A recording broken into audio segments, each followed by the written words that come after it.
ওয়ালাইকুম রহমতুল্লাহি ওয়া বারাকাতুহু। আলহামদুলিল্লাহ ওয়াসসালাতু ওয়াসসালামু আলা মান লা নাবিয়্যা বা'দাহু। বিসমিল্লাহির রহমানির রহিম।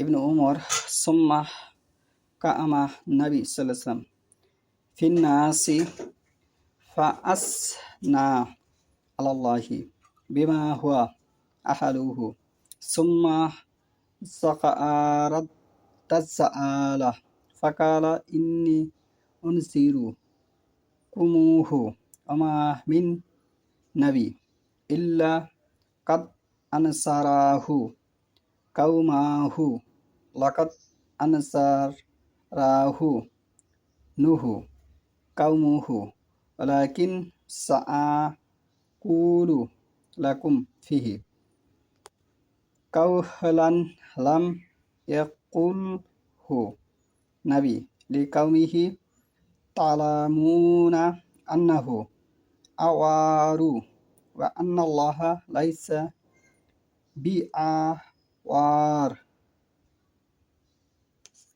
আজকের বক্তব্যের বিষয় হলো দাজ্জাল সম্পর্কে, যে দাজ্জাল পৃথিবীতে আগমন করবে সে সম্পর্কে।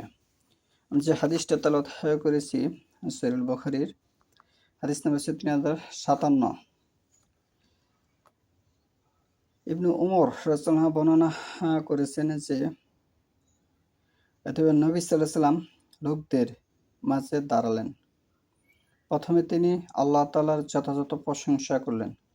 ইসলামী কথা বললে সেটি হাট বাজারে হোক, বাড়িতে হোক, রাস্তাঘাটে হোক, কোনো মসজিদে হোক, কোনো ওয়াজ মাহফিলে হোক, কোনো বিয়ে অনুষ্ঠানে হোক, ইসলামী আলোচনা করলে সর্বপ্রথম আল্লাহর প্রশংসা করতে হয়, শেষ নবী হযরত মুহাম্মদ সাল্লাল্লাহু আলাইহি ওয়াসাল্লামের উপর দুরূদ পাঠ করতে হয়। অতঃপর দাজ্জাল সম্পর্কে উল্লেখ করেন আর বললেন, আমি তোমাদের দাজ্জাল হতে সতর্ক করে দিচ্ছি। প্রত্যেক নবী তার সম্প্রদায়কে দাজ্জাল সম্পর্কে সতর্ক করেছেন। নূহ নবী তার সম্প্রদায়কে দাজ্জাল সম্পর্কে সতর্ক করেছেন, কিন্তু আমি তোমাদের তার সম্পর্কে এমন একটি কথা জানিয়ে দিব যা কোনো নবী তার সম্প্রদায়কে জানাননি। তোমরা জেনে রাখো যে সে হবে এক চক্ষু বিশিষ্ট, আর অবশ্যই আল্লাহ এক চক্ষু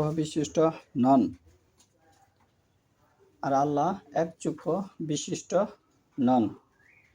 এখানে দাজ্জালের যে নমুনা আল্লাহ রাসূল সাল্লাল্লাহু আলাইহি ওয়াসাল্লাম সেটা এখানে উপস্থাপন করেছেন।